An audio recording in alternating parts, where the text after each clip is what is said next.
नमस्कार. मी डॉक्टर मनोज कुलकर्णी. माझ्या यूट्यूब चॅनलमध्ये किंवा माझ्या व्हिडिओमध्ये मी तुमचं सगळ्यांचं मनापासून स्वागत करतो. तर आजचं व्हिडिओ करण्याचं किंवा आज यूट्यूबवर किंवा व्हिडिओ करण्याचं एक महत्त्वाचं कारण म्हणजे सध्या उशिरा का होईना, सध्या आता आपल्या महाराष्ट्रामध्ये मान्सूनचं आगमन झालेलं आहे आणि मान्सूनचं आता सध्या जुलै महिन्यात चालू आहे. तर तसा थोडासा मान्सून हा डिले झालेला आहे, 15-1 दिवस तरी लेट झालेला आहे, पण आलेला आहे. तर मान्सून आल्यामुळं आपण बघतोच आहे आजूबाजूला पण खूप बदल होत आहे. सगळीकडं आभाळ दाटलेलं आहे, गारवा झालेला आहे. तर आणि सध्या सगळीकडे पावसाचे बुरबुर वगैरे चालू आहे. तर हे जे आहे सगळं, हे जे पाऊस किंवा वातावरण आहे, तर याला आयुर्वेदानुसार वर्षा ऋतू म्हणतात.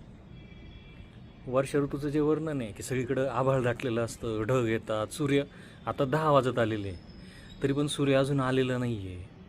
सूर्याची प्रकाश किरणं येत नाही आहे पृथ्वीपर्यंत. पावसाची भुरभुर चालू आहे. तर ह्या सगळ्या गोष्टी ज्या असतात त्या सगळ्या गोष्टी ह्या वर्षा ऋतूमध्ये येत असतात. नदी, नाले, ओढे या सगळ्यांना पाणी आलेलं आहे. तर या पद्धतीने जे आहे असं आयुर्वेदाचे जे ग्रंथ आहेत, चरक, सुश्रुत, वाग्भट किंवा दिनचर्या, ऋतुचर्या, याच्यामध्ये असं त्याचं वर्णन केलेलं आहे वर्षा ऋतूचं.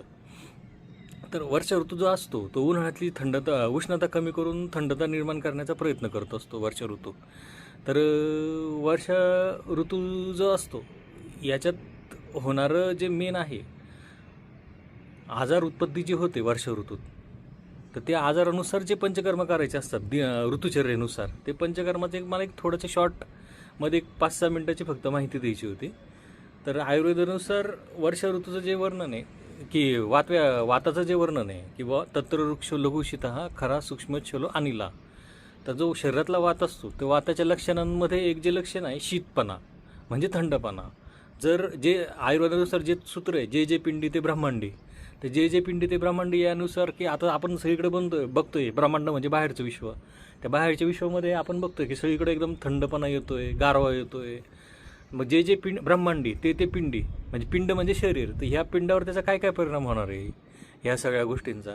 तर ह्या पिंडावर होणारा जो परिणाम आहे म्हणजे शरीरामध्ये जे वाताचे आजार आहेत, कारण की गारव्यात बाहेरचा वात वाढलेला आहे, तो बाहेरचा वात वाढल्यामुळे शरीरातला पण वात वाढणार आहे.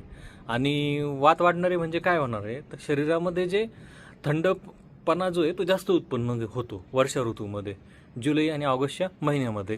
तर मग थंडपणा उत्पन्न होतो म्हणजे नेमकं काय होतं, तर नेमकं वर्षा ऋतूमध्ये काय होतं, सगळ्यांचे सांधे जखडतात, हाडं ठिसूळ होतात, नंतर अजून कंबरदुखीचे आजार वाढतात, सांधेदुखी वाढते, नंतर अजून सकाळी उठूशी वाटत नाही. हे जे आहेत, कारण की हे जे आहेत आजार, हे आजार सगळे वर्षा ऋतूनुसार होत असतात. आणि याच्यामुळं जे शरीरामध्ये वात उत्पन्न होतो आणि त्या वातामुळं आपण बघतो की सांधेवाताचे पेशंट आहेत किंवा दम्याचे पेशंट आहेत, ज्यांचं कफ आणि वात हे दोन्ही वाढलेले असतात, त्यांना ह्या ऋतूमध्ये जास्त त्रास होतात वात वाढल्याने. तर या पद्धतीने जे असतो तो वाताच्या शरीरामध्ये शिरकाव वाढत असतो किंवा वात दोष जो आहे तो शरीरामध्ये जास्त प्रमाणात वाढत असतो. तर आता हे झालं आजाराविषयी किंवा आजाराविषयी माहिती आहे. मग आजार तर ठीक आहे, आता मग हे याच्यासाठी आयुर्वेदानुसार प्रिव्हेन्शन काय सांगितलेलं आहे की ठीक आहे हा आजार आहे आता, किंवा हे वातदोषाची लक्षणं मी सांगितल्याप्रमाणे पोटात गॅस उत्पन्न होणे, आंबट ढेकर आहे, नंतर अजून पोट साफ न होणे, गर्भाशयाचे आजार आहेत, PCOD सारखे आजार आहे. तर या सगळ्यांमध्ये वातदोष हा मेन समजला जातो. स्त्रियांचे जे वंध्यत्वाचे वगैरे आजार आहे त्या वंध्यत्वाच्या आजारांमध्ये एक सूत्र आहे, वाताद्रुते योनी नारीनाम संपेक्षते. म्हणजे स्त्रियांचे जे मूत्राशयाचे किंवा गर्भाशयाचे आजार आहे ते सगळे वातामुळे होत असतात. आणि हे सगळे आजार हे जे आहेत ते वर्षा ऋतूमध्ये जास्त वाढत असतात. तर हे सगळी झाली एक आजाराची किंवा व्याधीचं एक उहापोह झाला. हे जे मी सांगतोय की हे एक आजार आहे आणि त्याची ही उहापोह झालेलं आहे. मग आता ह्या उहापोहामध्ये चिकित्सा काय करायची, तर चिकित्सा करताना जसं आपण पाहिलेलं आहे की आपण शनिवारी काय करत असतो की मारुतीला तेल वाहत असतो. शनिवारी आपण काय करत असतो की मारुती जो असतो, मारुती आपलं जे शनिवारी जाऊन सगळेजण काय करतात तर मारुतीला तेल वाहतात. तर मारुतीला तेल का वाहतात, तर मारुती ही वाताची देवता आहे. मनोजवम मारुततुल्य वेगम.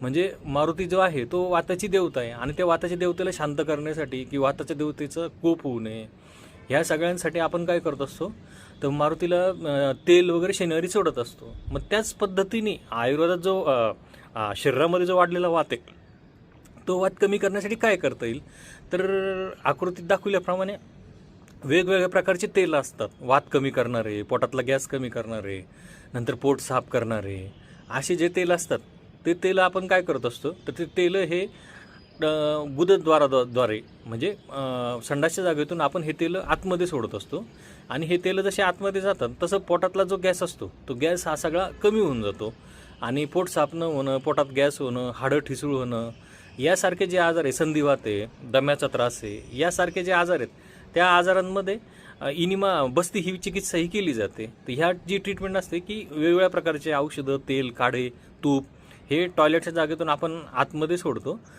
तर ही जी चिकित्सा पावसाळ्यामध्ये वर्षा ऋतूमध्ये जो वात वाढत असतो त्या वातासाठी केली जाणारी ही वर्षा ऋतूची चिकित्सा आहे आणि हिला बस्ती चिकित्साही म्हणतात.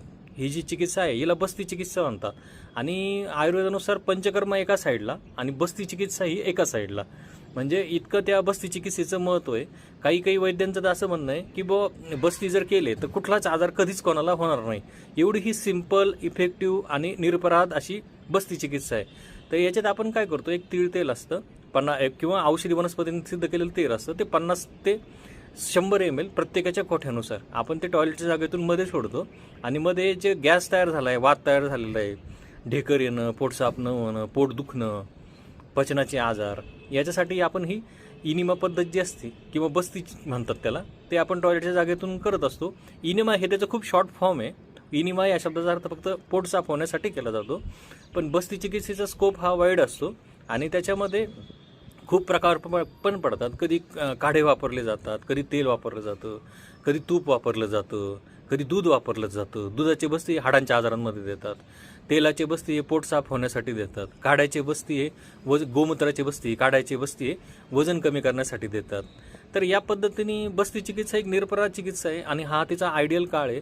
जर तुम्ही पण या काही लक्षणांनी हे असाल, पीडित असाल तर लवकरात लवकर तुमचे जवळचे जे वैद्य वगैरे असतील त्यांच्याशी संपर्क करा, आयुर्वेदिक डॉक्टरांशी. आणि जे आपली आहे भारतीय परंपरा, ऋतूनुसार बदलणारी भारतीय परंपरा, तिचं सगळ्यांनी पालन करा व जे मोठमोठे आजार आहेत त्यांच्यापासून तुम्ही सगळ्यांनी संरक्षण करा. एवढं बोलून मी एक शॉर्ट व्हिडिओ करायचा होता मला. आणि बस्तीचे प्रकार वगैरे पडतात त्याचे, काढायचे, तेलाचे, तुपाचे, नंतर छोटे बस्ती, मोठे बस्ती, कटी बस्ती, जानू बस्ती यासारखे त्याचे खूप प्रकार पडतात. तर ते प्रकार मी हळूहळू तुम्हाला अजून एक 8-10 दिवसांनी परत एक व्हिडिओ करेल आणि त्या व्हिडिओतून मी तुम्हाला ते सगळे प्रकार वगैरे सांगेल. तर या पद्धतीने जर आपल्याला माझा व्हिडिओ आवडला असेल तर नक्कीच लाईक करा आणि माझ्या यूट्यूब चॅनलला सबस्क्राईब करा व कोणी या आजाराने जर पीडित असेल तर त्यांना अवश्य माझ्याशी संपर्क करायला लावा. धन्यवाद.